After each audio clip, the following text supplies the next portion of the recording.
best friends got each other's back. We used to cruise around with a bass to the max. Everyone in school while I was in the lab, cooking up some beats that would turn into tracks. High school chillin', I was on a mission. I had bigger dreams of being a musician. Teachers always talked but I couldn't seem to listen. I lived in a fantasy land, they called it fiction. But I was gonna be big one day, playing shows on the road to a sold out stage. Nobody really cared or believed I would make it anywhere close, I would fail and fade. But that's cool, I love that, cause any little doubt gives me energy back. And now, I'm in a place where I'm glad I never gave up on the dreams I had. And big dreams lead to big things, and big swings lead to big rings. Championships or the big screen, anyone who did anything took a big swing. And big dreams lead to big things, and big swings lead to big rings. Championships or the big screen, anyone who did anything took a big swing.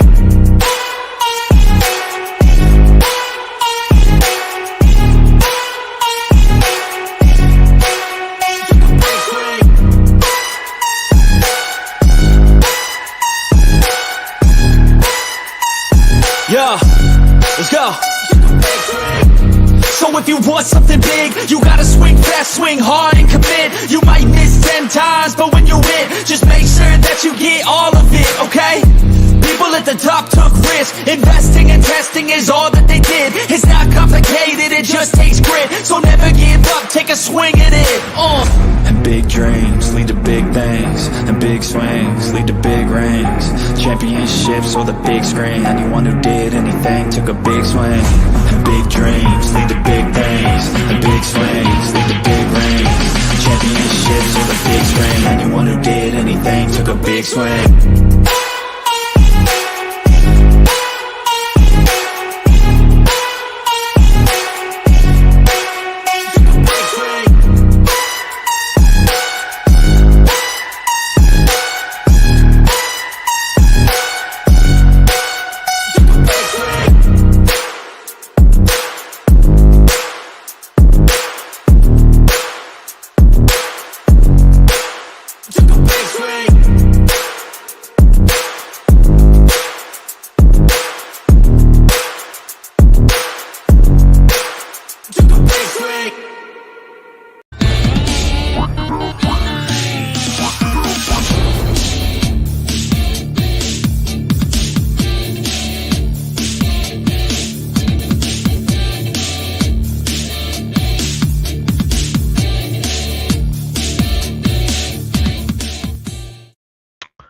Hey guys, what is up? Welcome to the Pick and Roll Podcast, episode 80. I'm here with my good guy, Nicky Stees. How you doing, man?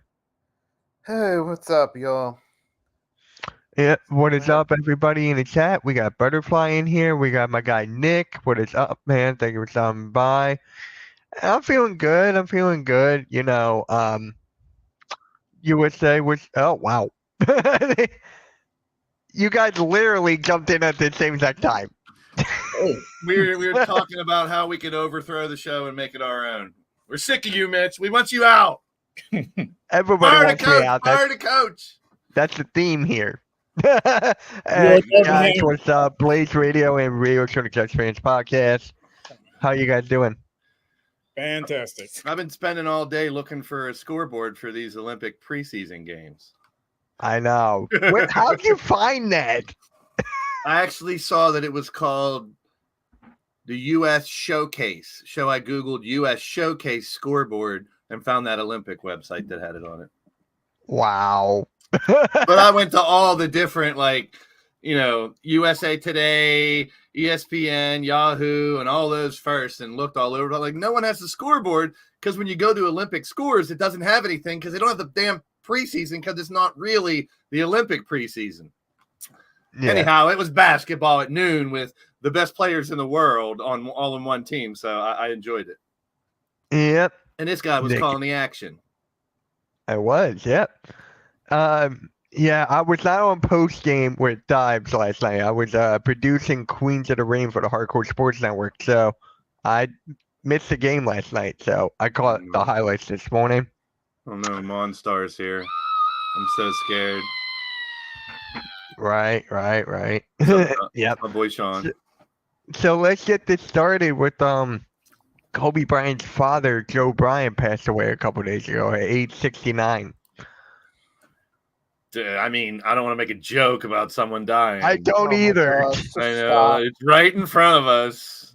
I have very dark humor. so I'm gonna I stick mean, with it. first of all, let me preface this by always saying I would never disrespect anyone that has passed away or their family. Always respect goes to the family. But I've said this a million times on my streams and others. When celebrities or sports people or wrestlers or actors that died that are a big part of my childhood, my past or whatever, yeah, it kind of brings stuff up. But I didn't know Joe Bryant. All we That's all. basically I mean- know is that he was Kobe I know Bryant's father. he played for the Sixers. Yeah, he played for the Sixers. That's all I pretty Okay. much know. Yeah, I'm But not trying to disrespect anything. I just we take my point is always we take a lot of time remembering people once they pass, right? Yeah. Right. Which is honorable. You should always do that. You should always respect and honor people that pass. My thing is, while I have this platform on YouTube and we all do, let's honor the people while they're alive. yeah, And that's what I want to do. And that's what I love doing. So yes, we got to talk about it because it's in basketball news, but yeah. And Nick, that number would not be my jersey number. it would be Mine 3. would be 3. It's Yep. 33. 33, but mine would be 3. Yeah. Because Because he Allen copied off of Iverson. me. That's my favorite number 3. And so he copied. Oh. Okay. Yeah, so yeah.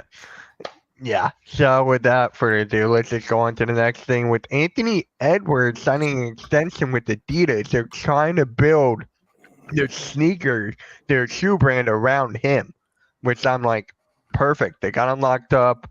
Anthony Edwards arguably going to be the future face of this league. I'm up for it. I'm all for it. I love it. Let's start off with Nikki. How do you feel about it? Great move by Adidas. They looked at their roster and realized, hey, this Anthony Edwards guy, he has the potential to be the future face of the league. And considering the NBA is based in North America, Anthony Edwards is the biggest young star from North America in the league. And they're like, hey, we got him under contract. Let's give him a big deal. Let's make him the face of our brand for basketball players. I think that's a great move right there by Adidas, because he can be a guy that can represent the brand going forward. I'm trying to think. The guy you Who put on else the was there? poster. I'll look it up in a bit. Blaze, how do you feel about it? I know Well, you're a big Anthony Edwards fan. hey, well, this was my profession, man. Shoes, Donovan sporting Mitchell. goods. This is what I did for a living. I mean, this isn't just the background drop. This is what I did for a living. I still am in sports collectibles, as well as being running my own Champ Sports back in the day and stuff. I always into the shoes. I always loved. I mean, I was just talking to someone the other day. I said, remember back when we worked there, like there was always 1 or 2 elite pairs of shoes that were over $100. Now they're all over $100.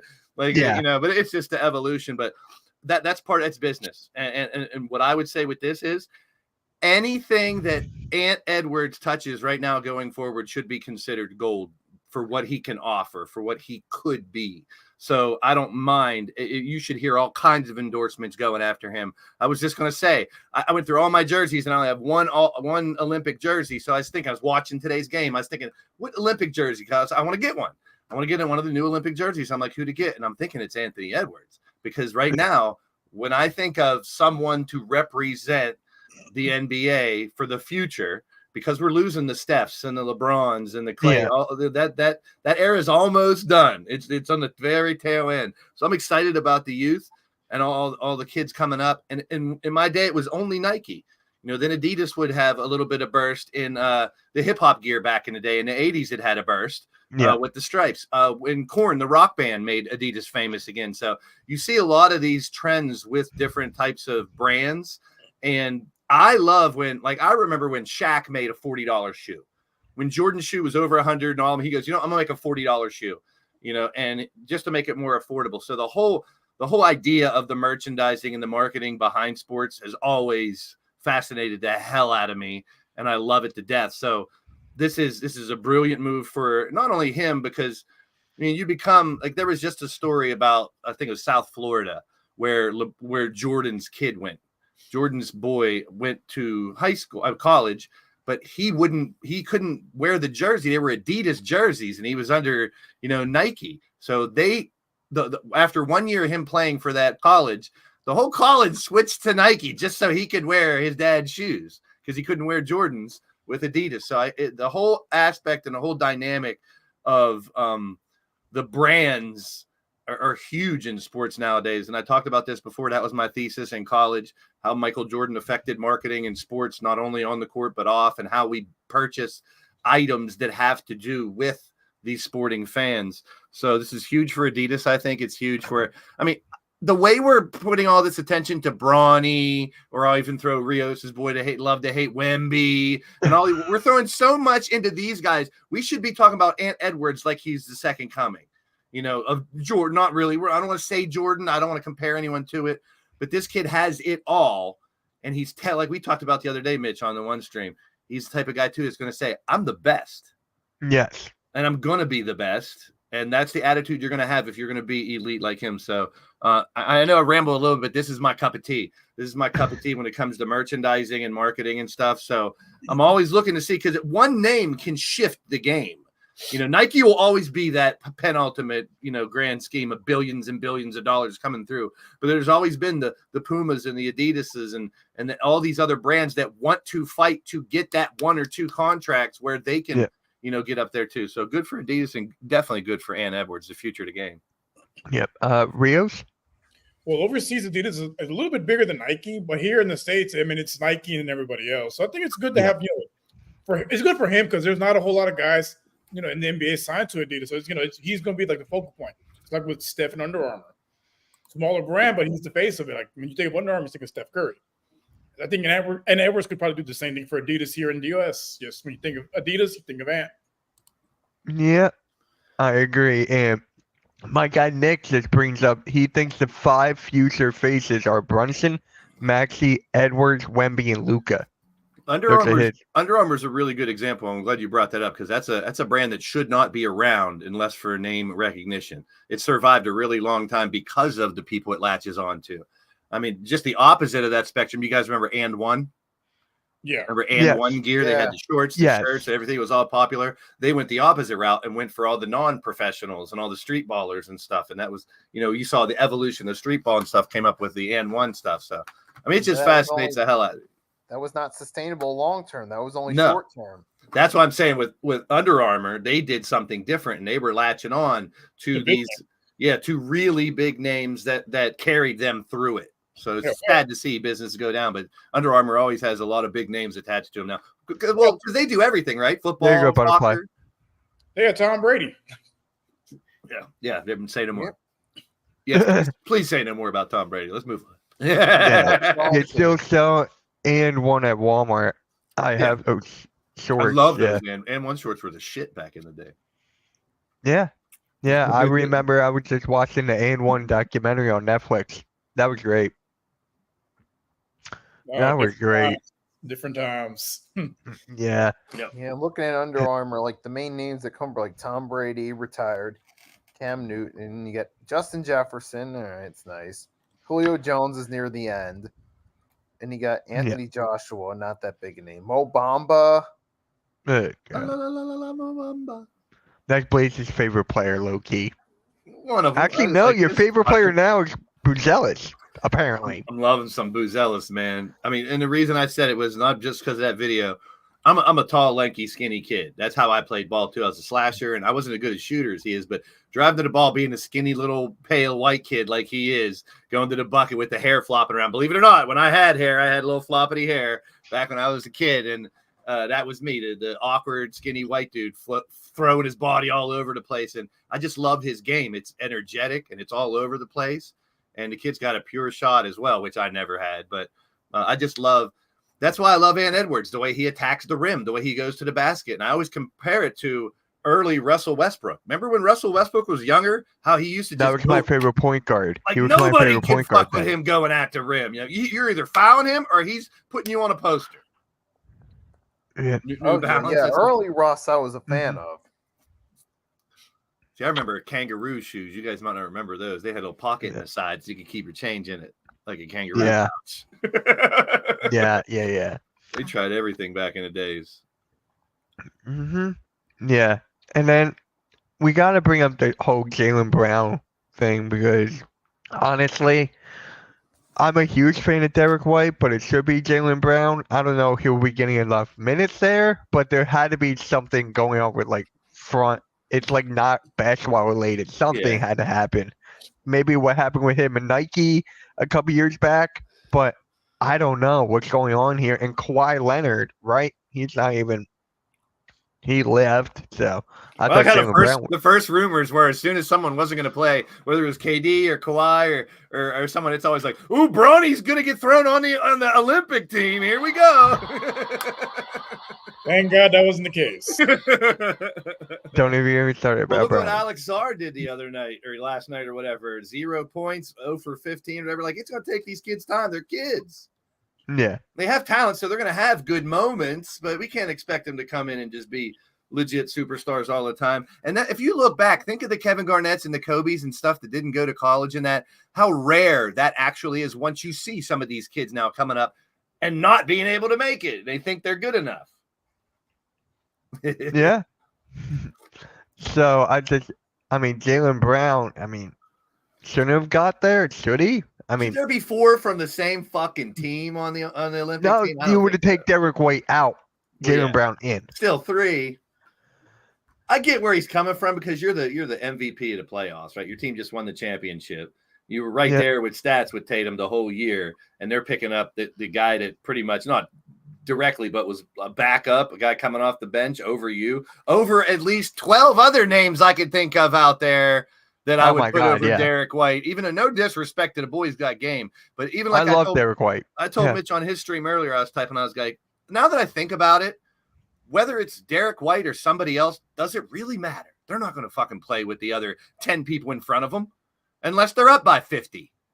Think about it. Look at the 10 people that are in front of these guys we're talking about, number 12 and 11 and 13 on this team. Are they going to play Yeah, unless but someone people gets can hurt? make it. People can make a case that Jaylen Brown is better than Tatum. People can still make that I'd case. be right there with you. I wouldn't be mad if it was Tatum over Brown over Jaylen Tatum Brown over getting, Tatum. getting that first spot, in the first place. But I mean, there's a method to their madness, and like you said, Mitch, and I think this is what nails it on the head. I think there's a lot more than we're ever going to know about it. Yes. There could be something within, that we're not going to hear in the regular media about why it really happened, why they chose him. But there's a reason somewhere deep down in there. And I'm a benefit of a doubt type of person. I usually, and to a fault, I'll admit it, I usually think, oh, there has to be a valid reason for why that happened, but Yeah. sometimes there's not. Nah. But And Nick, Who else? Think about it, though. I mean, all the people that they could have picked instead of Derek White. I mean, are they just have Celtics on the brain because we just got them shoved down our throat through the finals and the playoffs and everything? Is that why they picked him? Or why that's my question to you guys in the chat.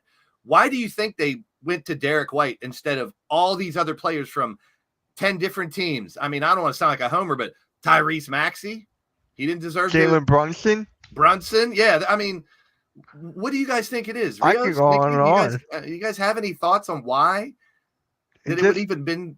I don't get it. I think some of the championship. go Rio. I think just because they won the championship, they went with the Celtics players, but still, like, Yeah. Derek White over Jaylen Brown, like, come on. Tatum has the name recognition, but Jaylen Brown's a better player. Yeah, he proved it. Leader, player, facilitator, everything. I'm just trying to think of certain players now. I mean, I just think, like, you watched today's game. Yeah. How you watched it a little more than I did, Mitch, because I was doing stuff. How deep into the rotation did they go? 8, 7? They 9? went well, when it was like into crunch time, they let the whole guys out, but In the it majority was like of the game. it was like 9, 10 around So that's there. pretty much what you're going to see is you're going to see the starting 5, whoever starts, and probably 3 guys being worked into the lineup. The other 3 or 4 or whoever, I mean, they're going to play if people get hurt or situational. Because you look at some of these teams, they're going to go up against a team that doesn't have a 7-footer. So they don't have to go as big maybe against one of the teams or something. Stuff like that. Situational coaching. Paolo's a good one. Ben Carroll would have been good. Yeah, there's plenty. I mean, absolutely not. no, but there's at least a dozen names I could think before. No, I'm That's- just saying. I'm just like Yeah. thinking of names here. I think just like Rio said, and I'm alluding to, people are like, Celtics on the mind right now. So Luca is from a different country. he's on a Great. different country. He's Yeah. Croatia didn't make it. Slovenia. Oh, good question for prime time. What NBA teams are overrated and underrated? I can tell you this right now. Underrated Pacers. I agree because I think you guys are doing this tier thing the other day and aren't putting Indiana up with the top tier in the East, and they are. They Yeah, deserve to be in I'm the top still tier. gonna do that video. I'll do that when I come back from vacation. I'm a visual Oh, guy. Kinda think. overrated. I would say the Celtics. People act like they're going to be a dynasty. They got lucky. All these teams were injured in the playoffs. Like they didn't play a healthy team until the finals, but I mean the Mavs weren't equipped to beat them. Here you go, Rio. Spurs. How would they be underrated? They're a 20-win team. Yeah. Down the shore. I think the Lakers are always going to be overrated because you have The Lakers LeBron are there. overrated. They're going to be The considered Clippers are overrated. overrated. Because you have Let's get that out of the way too. Both Clippers. the LA teams. Yeah, you get these quote unquote fake super teams. They're overrated until they play well together. Sacramento. Or a bad team, but like people are acting like they're going to be a dynasty. They're going to be one and done. I think Sacramento is underrated. Yeah, I'm saying underrated for that. Yeah. Another one. Who did they just add? DeRozan? Rio's team, Rockets. Well, I think the Rockets are very underrated. Yeah, I said, yep. Rockets are underrated. I'll go with that. Well, Ima Okafor helped them get that big push Yeah, to I'm nearly trying to get to the think. play-in tournament.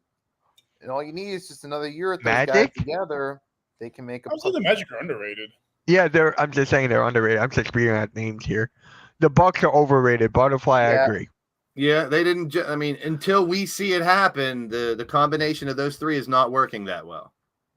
Well, Plus- they just got a good player in Gary Trent. And as So much as that and solidifies their But starting. we got to we- wait and see what happens. we always talk about not using injuries as an excuse, but they had all three of their big three get hurt, so that's going to hurt you. Oh, really? Getting hurt is going to hurt you. If you're Okay. going to have all three for your best players, regardless if they're a big three or not, that's going to hurt your team.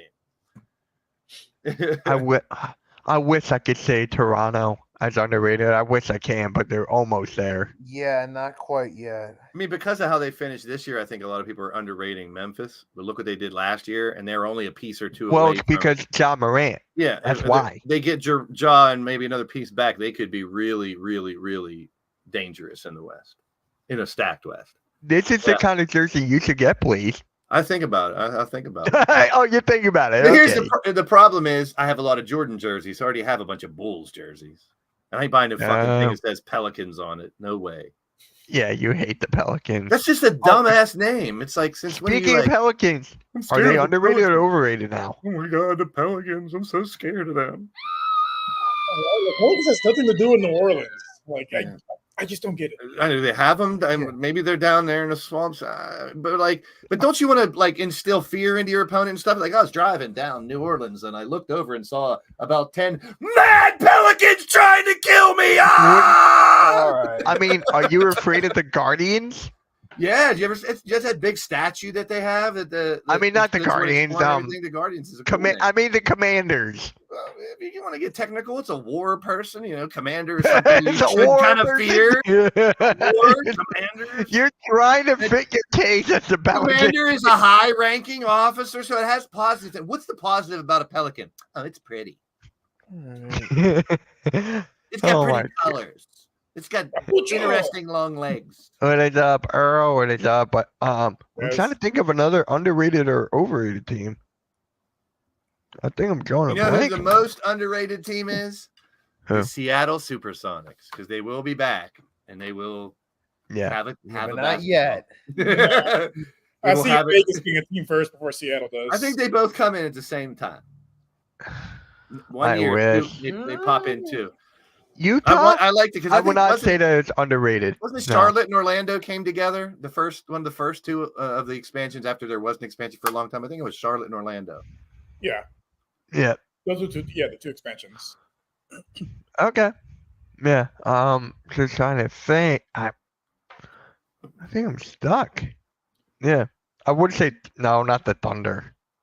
On paper, looking at the names that the Suns have, I'd say they're overrated. They're overrated by far. By far. Now, Overrated. now Sorry, look, Rios. now look, I we're mean, sorry, talking about TRL. we're talking They about were some of these. overrated going into last season. But we're talking about some of these groups that did not succeed this year as a group. Now, remember how we talked about Luka and Kyrie at the end of last year. That's never going to work. It's horrible. Those two aren't going to be able to work together. So who's to say the Bradley Beal project works next year and that team's a lot better or something? I'm just playing the devil's advocate, other side of the coin. We got some of these combinations that teams have thrown together that don't work the first year or two, and we want to give up on them. And I just keep thinking about how I thought about Kyrie and Luka last year at the end of the year. We were dogging them. We were dogging them. I got one. Cleveland Cavaliers is underrated. No one talks about them. I would say they're underrated. I think right now the Sixers are overrated. I can see that. Everyone wants to put them in the top 2 or 3 of the East just because they got Paul George. And until I'm going to be a realist, and I think he does fit the puzzle well, because you want a player that's going to come in and do really well consistently, but not take away from what Embiid and Maxey can do. You already got 2 players that can average 25. You don't need another 25er.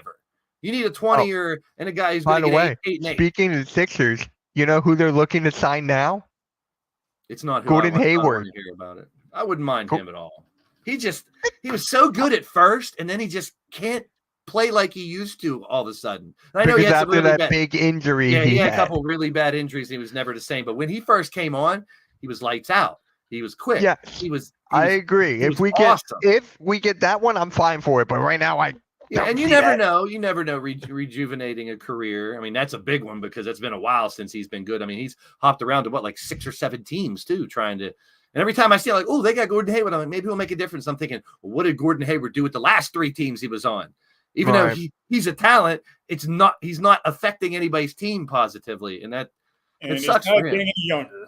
Yeah, nah. I tell you who I do. We talked a little bit about summer league. I don't know if we're going to go back to it or not, but Reed Shepherd down there in Houston's looking really good. Cocaine Curry. That dude has a little bit of everything, and he has no fear. I love that. Oh my god. He has no fear. Wait, so Cocaine Curry passes it to little Mike Evans? That's our name for him right now, Cocaine Curry. Is it a white thing or is it a drug thing? No, it's a white. I don't know if he ever got busted for coke or something. There's a bigger part of the story to it or something. The Portland Trailblazers, overrated? Underrated? They're nothing. They're just rated. They're nothing. Yeah, I'm trying to think. They're rated appropriately. They suck. And that's the thing. There's going to be 8 teams that are just in limbo, right in the middle. They're not going to win a championship because they don't have enough stars. Middle. But they have enough talent to not suck ass all the time. So that middle group is always going to be there. Gordon Hayward's a schmuck. I love that word, schmuck. There's a CH in there, though. Portland is nothing. Yeah. I was trying to be creative, but I couldn't. They're not underrated or not overrated. They're just rated. Great question, Primetime. That was a great question. I love that. Cameron Payne, he signs with the New York Knicks. You can't keep them all. That's the way I look at it. You can't keep them all, but that was a perfect move for the New York Knicks. Perfect. I love it. Right behind Jalen Brunson being the 6th man. Perfect. Rios, how do you feel about Cameron Payne going to the Knicks? Good move for them, and I think Jalen Brunson taking less money so they can build a full team around them. Smart move. People might criticize them taking less money now, but if you want to win championship, that's how it's been the last few years. Tom Brady, Mahomes. The only thing I think about Cam Payne, though, is and I'm only judging from what he did with the Sixers this year. Right. He seems so hot and cold. It was like you heard about him. I don't know if that was part of Nick Nurse not utilizing him correctly or enough, or him just not having it consistently anymore. But it was you see these flashes of brilliance and oh, look at Cam Payne, like a little spark plug. And then it's where's Cam Payne been for the last 5 games? No, you know what I mean? Is that better than Kyle Lowry? No, I think Kyle Lowry still has a lot left in the tank. I really do. In all seriousness, I'm not getting into that. A veteran like that has been all the way through the playoffs, played with some of the biggest names in the game. And I'll go back to the Kyrie Luka thing. Maybe it's taken Lowry a little longer to link into the system with the Sixers. If that dude clicks with this team this year, I mean, going off of how he played towards the end, and I don't want to hear about the fucking timeout no more. That's one play. It's one play. You knew I was going with that. Yeah, you're gonna beat that dead horse, and I'm a dead horse beater too, so I get it. And that was a big mistake. Whoa there. It's a big mistake, but I'm just saying. as a Sixer fan and as just a basketball analyst, you got to realize a guy who has as much talent as Lowry has not been producing the last few years. I'll give him that. He is slower than he used to be. But, and I know you don't want to hear the mentor thing and stuff like that, but having a savvy veteran in there, maybe to kickstart the season until McCain, I don't want to rush McCain into that starting job. That's what I don't want that either. I want him to be really good. He's really good, but at least he could sit behind Lowry for a couple months. If Lowry, I don't want Lowry to start though. I think he should. They put the money in him. They invested in him last year, hoping that him or Hield would work out. You got rid of Hield, so you got to kind of. That's why I wanted to tell you this the other day when you were talking about this. When you put that much into bringing Lowry and Hield in to hopefully fill in that slot spot, the point guard, the other shooter, whatever you want to call it, and neither of them work out, that's a big failure. So once they knew Hield was leaving, I pretty much knew they were going to set base and lock in on Lowry and say, didn't work out the second half of the year. You got one more year to prove that you can still do it. We know you're on the end of your career. So that's what I'm giving him the benefit of the doubt as a veteran player who can still contribute until our young guys are ready. Yeah, I can see that, but the one problem is Nick Nurse. Are we going to see Kyle Lowry get 30 minutes a game? I don't know. I mean, that's the one thing. That's the one thing for me. This is a different team. I mean, I think you got to come in looking at it like it's a different team. And as a coaching standpoint too, and I think Coach would probably agree with me if he was here. Coming into that team last year, Nick Nurse didn't really have his guys. He was taking over someone else's team. That first year is always a little transitional. And that's what you saw. He did good for his first year. I'm fine with that. And just like you said, he likes the older, experienced guys. We saw that because he grabbed Buddy Hield and Lowry at the end of the year instead of going for youth or something. So we saw that. So when Hield we knew was gone, I was like, he's definitely going to sink his teeth in and say, Lowry, this is your job to lose this time around. And I don't mind him sinking it into someone who has proven it in the past. Last 2 years, he hasn't. I'm going to be real with you, and I know where you're coming from. But Lowry's also a guy, if he can tap into what he used to have, he doesn't have to score 25 points. He doesn't have to play 30 minutes. He needs to be a facilitator, an older guy, a leader, and let the younger players flourish. And he doesn't have to finish a game. He doesn't have to make a game-winning shot. None of that. You got Embiid. You got Maxey. And you got Paul George. So you know what I'm saying? Like if he can accept his really small role and just be the point guard. So Maxey, because to me, I think Maxey and Halliburton, two of my favorite players, are not pure point guards. Do you just like Tyrese's? Yeah, it just turned out to be that way. I'm just wondering. But it's like you watch them both play. They bring the ball up, but they do like to slash and attack right away, and they can create because they're that quick. And that opens up your shooters. So I can see why they can be point guards, but I think both of them can also flourish. And as they get older in their careers, I think you're going to see both of them settle in to a shooting guard position or a secondary wing guard. I can see that. But for me, it's just like when people say they don't need Kyle Lowry to score, I'm like, okay, that's out of the basket. Like every player needs to score, but not 25. No, I'm talking about like at least 12, like 10 to 12. There should be games where he's double-doubling, yes, because he's that talented. He should throw up a couple double-doubles and assists and points here and there, definitely, because that's what you want in him. Here's my point where I'm getting at. Last year, remember I said I wanted Maxey to take that jump from 20 to 25 points, add a couple assists and rebounds, most improved player of the year. He made that jump. There's one more jump to make, and that's to elite. I don't think he can make it to elite as the point guard of this team. If he is a slasher, shooting guard, wing guard, and Lowry or McCain later in the season can run the show, Maxey can go 30 a game and be that guy. Yeah. And Embiid can afford to drop 20 a game, and 17 and 18 every once in a while. Maxey will be the 30 guy every game, be that guy. That's what needs to happen to make that leap. I don't know.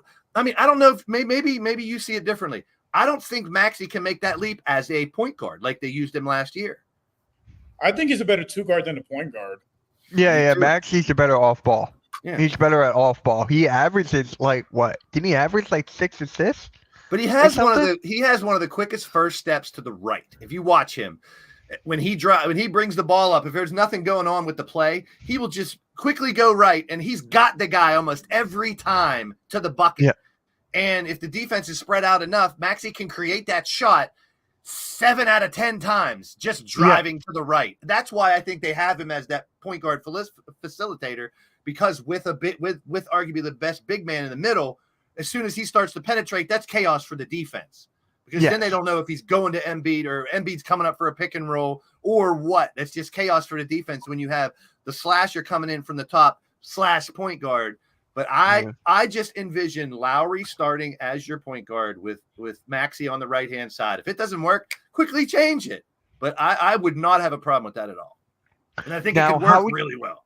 How would you feel if the Sixers brought in Jeff Dowtin, like as another point guard for us? Would you? I'm not big into Jeff Dowtin. I am not, but we still need another facilitator, I think. So it's like, But see, that's where I still it comes want in Spencer beauty where Dinwiddie. Spencer Dinwiddie is still available. if you're technically moving Maxey out of the facilitator point guard position and have him as a wing, you still have Maxey as another facilitator point guard if you ever need one. You know what I'm saying? So you still have that third one there as kind of a leader too. So I don't know. It's a sticky situation. I like to think of it as this is really Nick Nurse's first year as the coach of the Sixers team that he wanted.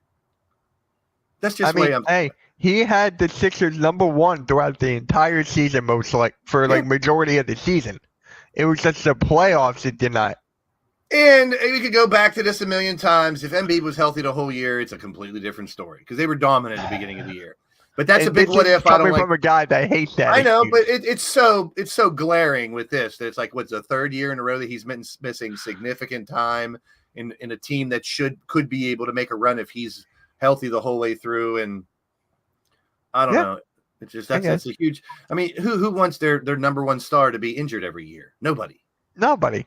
Then you lose faith in him. Then you think maybe we should trade him for a bunch of other guys or some shit. It's like, and that's I think what the process is just having faith that sooner or later there'll be two pieces around him that would really complement what he does, which is abnormal to what anybody else in the NBA can do. Let's be real. When Embiid is on, nobody's on that game. Not Joker, not nobody. Joker's better in other different ways he's got over Embiid, and there's a lot of them. But it's my God, did you see in the beginning of the game what Jokic did to Embiid? Yeah, that's tough for Jokic because I also noticed he was playing coach a lot on the floor, so he has to. He's not on the Nuggets where they know what they're doing. He's like trying to help coach these guys that he might not. He did know like as well this too, spin move around Embiid, and then he missed the layup, and then he did a spin move again on Drew Holiday, made him fall, and then he missed the layup again. Well, I mean, I always talk about this on this podcast too a lot, and the Olympics and these type of games give me the ability to, and I say every year when new players come up, if I don't know about the draft, that's our ability to find these new stars and get to learn about them. I don't know his name. I wasn't watching the game close enough, but number 30 for today's game was amazing. The left-handed shooter that was shooting, he was quick trigger finger. Like I love finding new stars like that. And you never know where some guy comes out of the blue and plays an amazing Olympics. Next thing you know, he's signing for an NBA team next year. Oh my God, you never know when a diamond in the rough going to show up. Coach. Yeah. So, Nikki, how do you feel about? We talked about this before we went live. We're on the Cameron Payne signing to the New York Knicks. How do you feel? Well, the Sixers, it's a shame. I felt between if you were going to try to bring that campaign or go for Kyle Lowry, they should have tried to go for campaign first. Now we don't know if they offered him and he rejected, but feel like between Lowry and Payne, we got the wrong guy. And for the Knicks, hey, that's a nice depth piece right there to add to the roster. You already got Brunson. Now you got Mikal Bridges, DaVincio, and those guys. Josh Hart. You're adding Payne to the piece. It looks like on paper that could help them be contenders, especially they got to compete with the Celtics. That's $1 million question, prime time. It's actually, who's still available? Precious Achiuwa. Yeah. He's still available. He's there.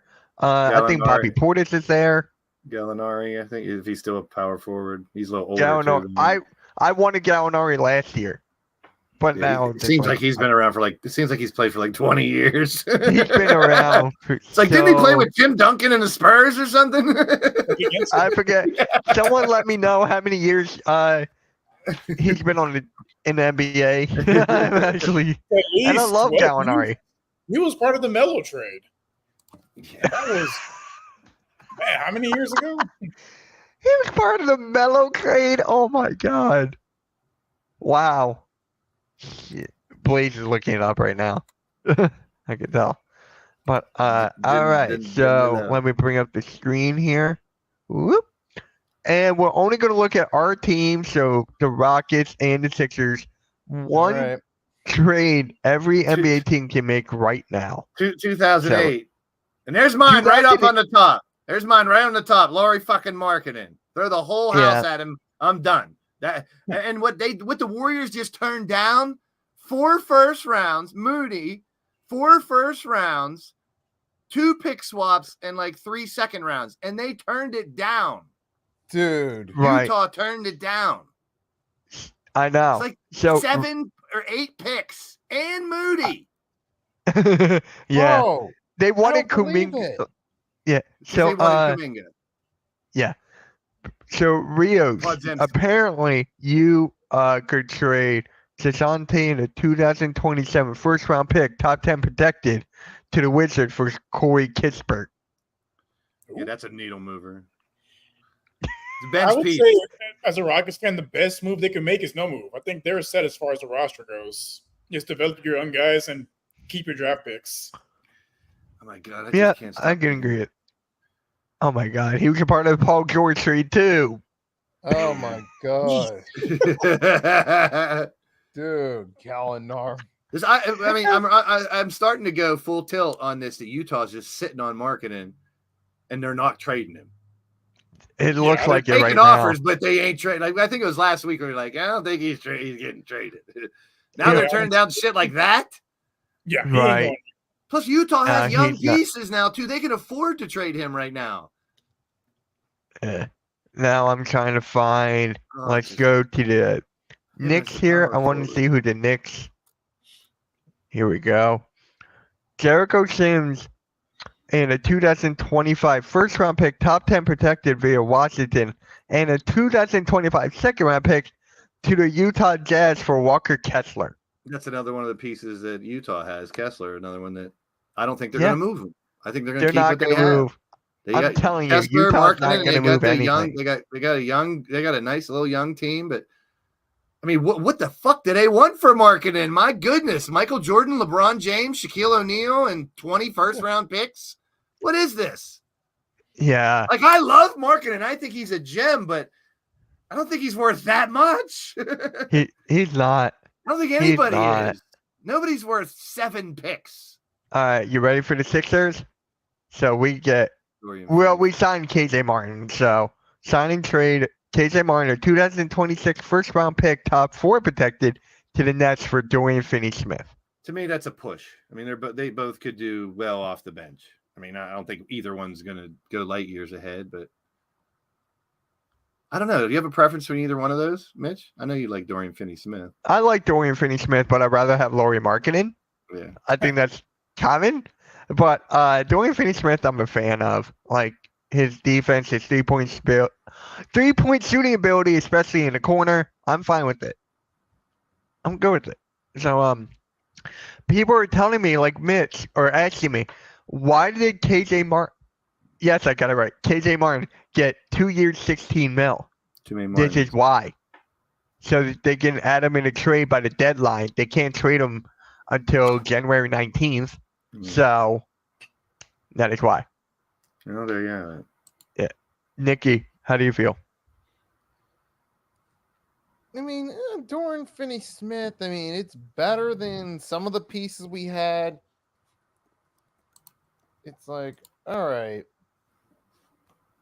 I mean, I wouldn't mind that necessarily, but is he really a needle mover? I mean, It's just another guy. It's 3 and D. 3 in defense, pretty much. Like at this point, we don't need any needle movers. We just need good bench. We pieces. don't. Good bench pieces, and like I said, I just think either one of them could be a valuable bench piece. I don't think either one weighs more than the other if we have them on the team as far as value to make a difference. If you get where I'm coming from, Yep. hard to explain, but And then we'll some just people go. that can help score some points and can help you get some boards, are mainly what you need for the Sixers. Not bad for Phoenix for TRL. Nasir Little and a 2031 second round pick to the Lakers for Bones Highland. Not bad. Would the Lakers actually do it? Probably not. No. What if Bones Highland Say it. and a Dambona got together and they were Bones Bona? Oh my God. I love it. Hey, Dubs, know, what is up, my friend? You ready for this? Hold on. You ready for this? Real quick. Who needs to do a jersey swap? I don't know. Sure, Grady Dick and a Dembona. Oh, jeez. As long as it says Dick Bona. Garrett. Oh my God, that McClain. commentator I wanted to shoot in the head. Oh my God. Like, because he kept calling him McCann instead of McCain. McClain. Like, what? I McClain. finally get it now, Blades. I finally get it now with you and Renee. Yeah, I mean it's I the finally person's get it now. name. Like, I mean the announcer kept saying Jared McCann, right? And we all know it's Yeah. McCain. Like, so, like, who didn't? Why isn't there a producer or someone on the network saying, "Dude, you're on TV, asshole. You got to say the guy's name right. He was drafted in the first fucking round, moron." From Duke. It's like, how do you? I mean, I understand someone getting a name wrong. I get names wrong. We all do. But when Oh it's my like God. over and over, like for the Mercedes Monet one, she says Monet like money, not Monet. She's not a fucking French painter. Yeah, But when your boss Tony Khan and other people are on TV saying Monet, I'm like, how could you sit there and let someone mispronounce your name right in front of you, like over and over and over? It would drive me insane. That did. I would actually Like- finally say, dude, my last name is McCain, dude. It's not McCann. Like I said, would you like me to call you Mike Kovsky? Mike Mike Walsh. Kovsky? Hey, I've been used to that. People call me that when I was younger. I mean, if you're gonna call me the name Nazi or whatever, I'm just a guy who wants people's names pronounced correctly, and I'm sure they appreciate. I'm on that bandwagon now. I'm Yeah. there now. Yeah. It's like Then you sit there and like someone's on TV saying it, like this guy, like there's nobody within that network That's gonna actually my correct that name. person. So Yeah, no one's going to correct that person who is mispronouncing a name on TV over and over. Like I get when you're trying to say Giannis Antetokounmpo and shit like that, or Right. I mean Victor Weeby on your mama and stuff like that. It's not easy. you just gave a nickname for Rio's Arsenal. I said Weeby on your mama a few times. I'm sure you said I that. know, but now Rio can say it whenever Wembanyama is scoring 50 on the Rockets. No, well, That's not Weeby on his mama. Okay. But yeah. So what? Weeby Oh Mama. yeah. Huh? Victor Weeby Mama. Oh yeah. That's actually my name. That's actually my name. Which is a funny thing. People think I actually hate my name. I don't. So you asked about a team trade right now. Do you guys actually think there's going to be any trades from this point? It's like it seems like everything's done. Yeah, I don't see what's happening. It doesn't seem like it. Like, the only names are floating around are still, like you said, the Achua free agency, the marketing, a couple names. Like there's not really a lot of buzz. It's like you really like the Clay is dropped, the Paul George is dropped. Like of all these names have already moved around. It's like, do you really see? Like I don't know. Like I hear people still talking. The Sixers still got to get a piece. I don't know. I think they're done. Oh, Damien, thank you for saying that because that's the next topic. Thank you.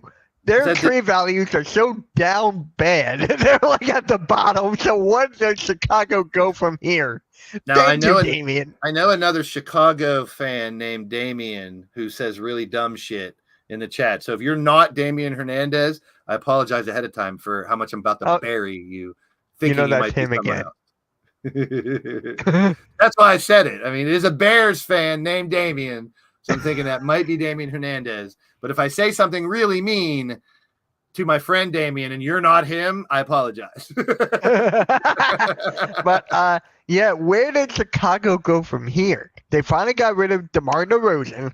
About time, but I think they're I stuck. have a hard time feeling bad for a franchise that I watch get 6 fucking championships in like 8 years. I can't feel bad for them. Are They they can like suffer. are They can they like suffer the for the next Cowboys 30 now?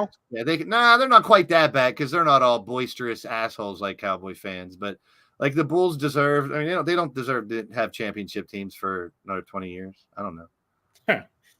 Read between the lines. So I don't really feel bad for the Bulls, to be honest. I just, that's another I kind of story do. of a team that trying to avoid needing to completely rebuild, like I talked about with the Sixers a couple weeks ago. We should just be happy as Sixers fans. They didn't have to just dump everybody and just have one player and try to build around them or restart. Like if Embiid said, I'm the fuck out of here. And then we had just Maxey and had to rebuild everything. That's what a lot of teams are having to do. And it ain't pretty. It ain't easy. Unless you get one of these big fucking trades where you got a shitload of picks. You start building a young team like Houston or Oklahoma City and have a bunch of picks and young talent. Utah is one of them as now. well, yeah. They're getting there. Okay. Yeah. And then you're going to have teams that are going to want veterans and people that, have done it before. So I don't really fault. I mean, I know he's done it religiously, Nick Nurse, but I don't really fault people doing that. I did see, I don't know if you had this on the docket or whatever, but the Lakers hired a female assistant coach. That just happened as soon as I sent the docket. So yeah, we could talk about that now.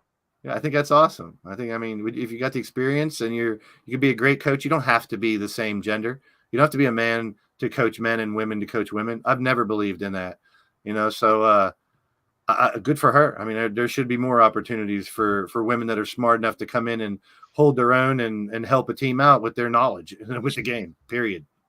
Yeah, no one wants Brandon Ingram too. Yeah, that's 2 other names that have been bouncing around and never ended up Orleans anywhere. wants too much for him, and they got to read the room. Like he's not worth what they're asking for. They're not going to trade him.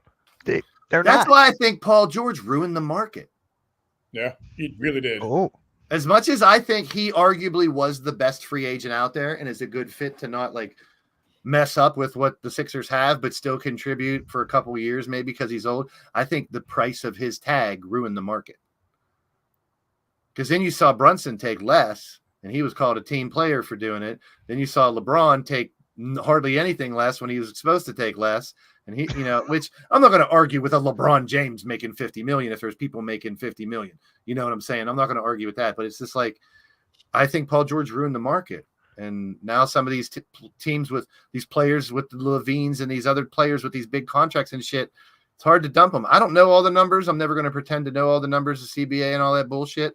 But I just know it's making it more difficult for these players to get off of these teams. It's obvious. yeah. I mean, could you say Klay Thompson too?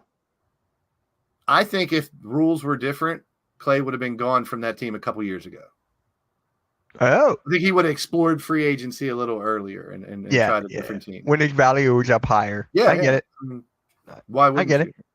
Now When the he's team's- just starting small forward for the Mavericks. Well, the problem was the Warriors never fell off. They were always in championship contention. So why would you want to leave? And they just kept adding good pieces with the 3 that they had, and they were just a phenomenal 3. I'm rooting for Clay because I like to see players go on their own and prove that it wasn't just because they were with somebody else. Like Right. I kind of felt bad for Scottie Pippen when he move with the Blazers or something, and something he tried to never really he could never show that he was the man. He Thank was you a for good- reminding me about that prime time. Some Thank people are a really good Robin and never be a Batman. There's nothing wrong with that. you. Yeah. Yeah. I I think also saw Pat Bev decline offers to go overseas. Could care This is less. the funniest thing. Blaze, remember when you and I went live on the trade deadline? And then people were saying, like, oh, we shouldn't have got rid of Pat Bev for campaign. Pat Bev now is overseas. Cameron Payne is on the Knicks. We ended up with 0. Like, 2 things that didn't work out. And hey, I'm kind of with you, man. I don't know for sure. As much as I'm an advocate of Clay and I want him to do well on a different team, the numbers and the trajectory does not show that he will. I mean, it shows that he'll have an average year on another team, which I hope is wrong. I hope he can prove that wrong and show that he can shoot. I mean, we're talking about a guy who can drop 8 or 9 threes in a game, any game. yeah. I mean, and I that could wanted be him on the that's a- Sixers that's a so difference. badly. I wanted that's- Clay. That's a difference of a game. When you got someone coming in who isn't your 1 or 2, which he's been the number 2 for how long? Decades in Golden State. Yeah. Clippers owner giving out money. Yeah. Because they I'll have a take new some. arena. They I'll- rebranded. I'll So take some money. You can throw some this way. I'll take some. You'll take it all.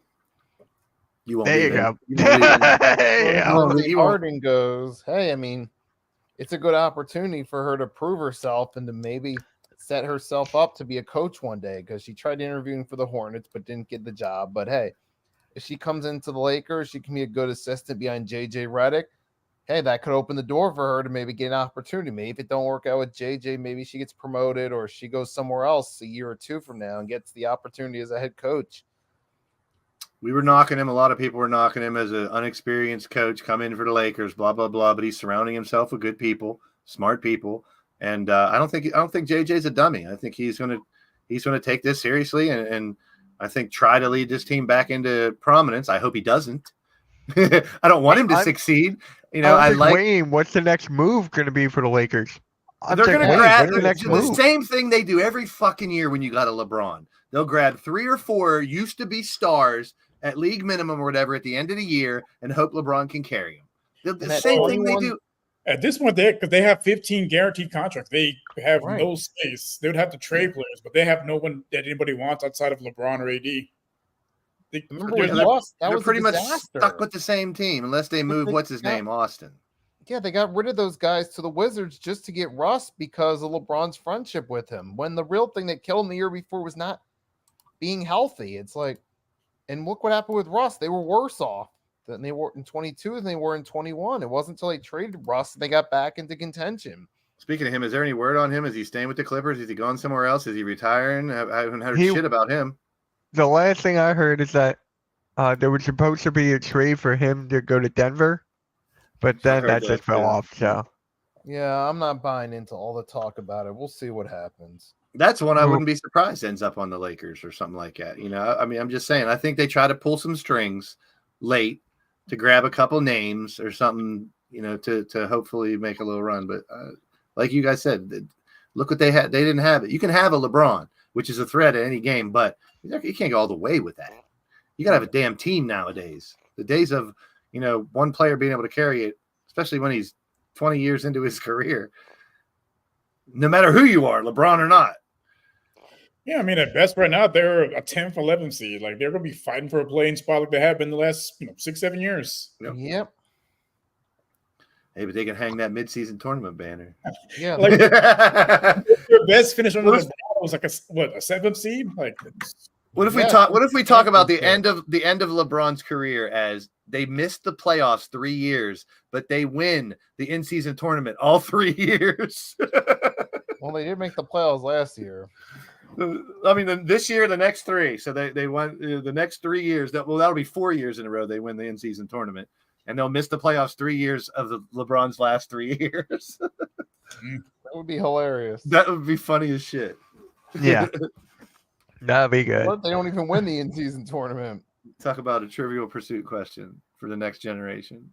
well, I Oh, think this God. year that the way they're scheduling it's a little bit different, so they're not going to get all the easy teams like they did last year. So don't be True. shocked if they get a first round exit in the in-season tournament. Yeah. Can't Oh wait. my- They should have 2 of them. How? One before the All-Star break and one right after the All-Star break. Yeah. Ugh. 2 in-season tournaments. They didn't have a preseason, preseason How about tournament. let them focus on a dunk contest first, and then we can figure out a second Listen, one? I am the biggest dunk fan you may ever meet of the I dunk know. competition. I know. And I am right now at this point, even though I tried to find things that I liked out of the last one and all these other videos I watch and share with you guys, they will never fix the dunk competition. I fear now. They have to prove me wrong. I am convinced they will never fix it. And I don't know why. I know the first thing is money. We've already talked about that. You throw $10 million to the winner, John Morant and Zion are in it next year. Yeah. Can you imagine? I'd love to see just 1 year with those two and a hand of other of these, you know, Ant Edwards, Ant Edwards and those two alone, those 3. And Monte Buzelis? Throw in He likes to skinny throw him white in boy. there. Throw in skinny white boy too. I mean, it's just like I would love for that to be resurrected, but until there's big money in there, none of the big names are going to go. They're going to do the same fucking bullshit every year.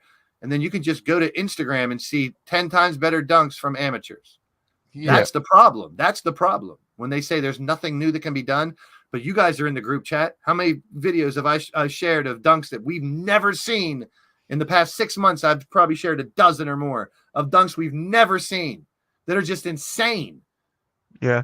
And nobody's trying them. And they're not like super difficult dunks that can hurt the person. I mean, we've jumped over cars and people and mascots, and for fuck's sake. Why do we have to throw alley-oops to ourselves all the time and jump over people? Why? Like, it's the same tricks over and over again. Like, but there are so many. Like, I've seen the guy who jumps in the air, bounces it off the ground, catches it, and does a windmill. A guy who shoots a three and goes and catches it after it comes through the net and then dunks it again. Like, I've seen insane shit. Yeah. And I would I think love we all for it to have. be back. I would love for it to be back the way it used to be. But I mean, if you're gonna, I say it will never be back because they won't get the big names. Nah. but to me, the last good dunk contest was the 2016 with Aaron Gordon, Zach Levine. Yes. Yeah. Now you can Yeah. pick up a dunk or two from every year since and have a couple good dunks, but it's not. Yeah, it's not like it used to be where you're talking about people doing something we've never seen the night before.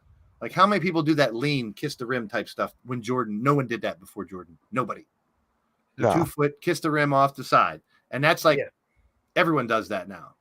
And as far It's as like- Levine goes, man, the Bulls are stuck. That's what you get for paying I'm telling you. all-star, superstar money when they're only have a certain ceiling. I can fix the dunk competition. We all can. You do two things. Number one, you put the $10 million on there. You get rid of props. No props. No jumping over people. No cars. No props at all. I want it you in the basketball. You want to use 3 basketballs or jump over a rack or something? Maybe use props that are on the court that are there, not props you got to bring in. You know. And number 3, you do NBA versus the world. You get the top 10 dunkers or the top 4 dunkers in the world. You get 4 from the NBA. That way you're guaranteed to see crazy shit for the show. It's a show. So you bring in 4 people, you sign them to a 1-day contract, all the legal shit, so they can dunk at the All-Star game. And you're going to see the NBA players have to step up. Do you think they want to be embarrassed by people that aren't pros? Because they will be. Flight Brothers and those shit that I show those videos of, that shit's fucking phenomenal that they do. It would embarrass the NBA players. So then you're clicking into their ego. You're clicking into what makes these people tick, their competitive nature. Now you're tapping into something that's going to make them want to be more experimental. That's going to make them want to go practice dunking after you're done practicing for the game. And they're not doing that anymore. I mean, you get them fucking around, but no one's studying and getting ready for the dunk competition every year except for Matt McClung. You know who ruined it? You know which player ruined it? Dwight Howard. LeBron. LeBron ruined it because if he just did it right from the start, I truly believe it would more stars would have I agree, came. but I also agree because think about the Banana Boat group and LeBron's boys. Now, if it wasn't LeBron, which you are totally correct, just say 2 of the other ones joined. I think, and one of them won. LeBron would join the next year. So you're right. LeBron was the linchpin to make it continue to be big names all the time if he would have stayed in it. But his clique, if 2 of his people in his little clique would have joined it, like, I don't know, Dwayne Wade would have been good enough. He probably could have. Melo wasn't really a big fancy dunker or didn't do many, he was more finesse and shooting. So Chris Paul was, so it's like not all of them, but Bosch did some crazy shit back in the day, Dwayne Wade. So like, there are ones like that could have kept it going, but it's the money in the bottom line is the money. Yeah. You put enough money up. These are guys that are now making $50 million a year. You can't throw 50 grand at them and think that's going to make them come out of the woodwork to risk their career in a dunk competition. So let me ask you this. Why are there more players joining the 3-point contest then? Is the 3-point contest the best in All-Star Weekend now? I mean, it's for three-point Most shootout too interesting currently. and it's less risk. It's something you do every practice to shoot a bunch of threes. Yeah. You're not doing windmills and trying crazy dunks every practice. The 3-point shootout is something that they routinely do every day. So it's less risk. So people are more willingly to say, hey, of course I'll be in the 3-point shootout. I'm just standing there shooting like I do every day. Yeah, exactly. But here's my other question is like, I mean, that's just one of many reasons. Who knows? Maybe there's a threat of embarrassing yourself in the dunk competition. You come out and you miss your first 2 dunks, you get nothing. That's embarrassing. You know, and these are egotistical, most highly competitive people on the planet. Maybe they are afraid they come out and they can't hit their dunks. Or, you know, who knows? Yeah, but how about this though? You can say the players, you can say the props or whatever. The judges, I think, had a big part in that as well. They cannot judge a dunk contest. You have like these old veterans, like Hall of Famers, which is good, but you need someone who is younger, who knows what a good dunk is now and stuff like that. So the judges. I originally said a couple of years ago that former champions should be, but some of them have proved me fucking completely wrong too by being shit judges. Oh It's my just God. like, I mean, the idea of a 50 should be rare. The idea of holding up the 10 should be rare. Yeah. When you come in as a judge of a show like that, you should be ready to hold your 10 up maybe twice. If you're holding your 10 up 4 or 5 times in the first round, you're killing the legitimacy of the contest. Like, plus, we're all talking about human judgment, too. We're not talking about, you know, there's no way to quantify how fast the revolution of his windmill was against another guy. You know, we're not playing horse where they got to do the same dunks because we're dealing with different levels of skill. So you can't universalize the dunk competition like you can with 3-point shootout. Anybody can shoot a 3. But when it comes to the dunks, number one, you're cutting it right in half, at least for people that can do fancy, spectacular type of dunk. I'm not talking about just anybody who can throw it down. I mean, in NBA, they all probably can to some extent.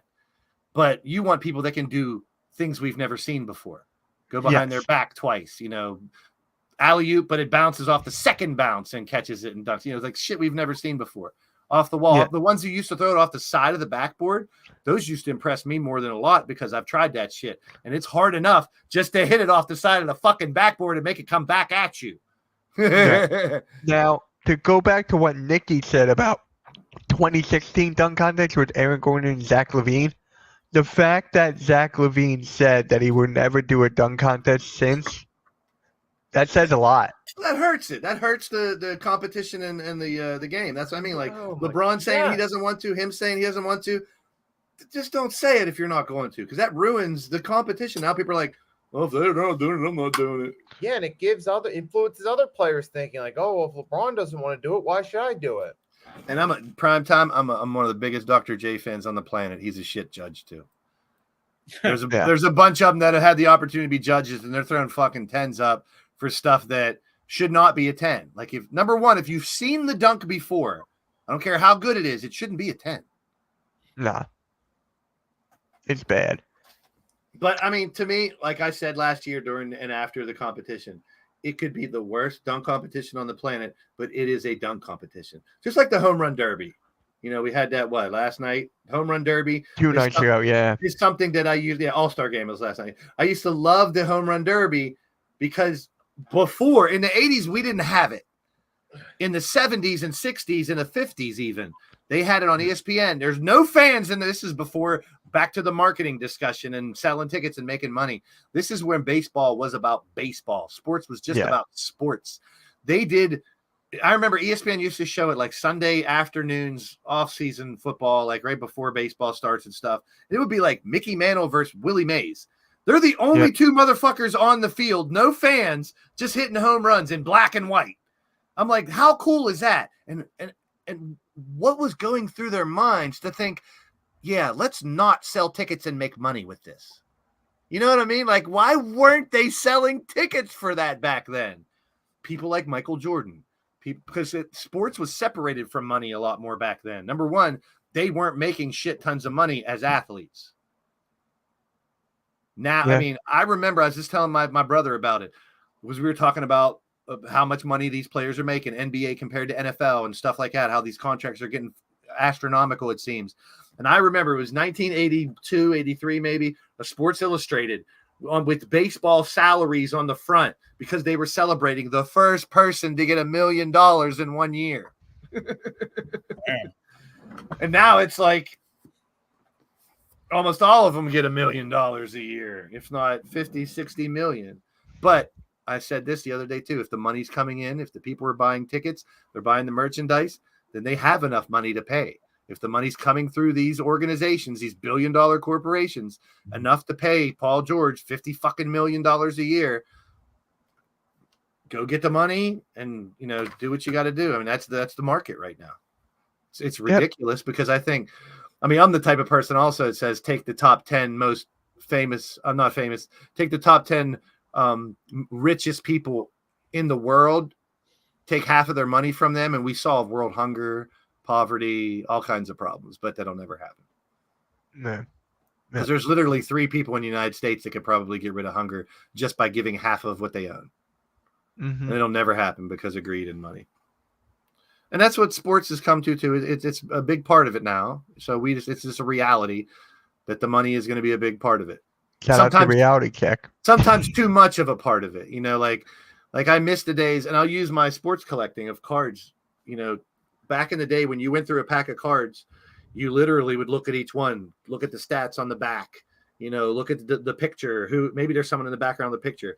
Nowadays, for me to turn on a sports card channel and they go through the whole cards, just look for the valuable one and throw the rest away, that crushes me because that's my youth, my childhood, and what I think of sports.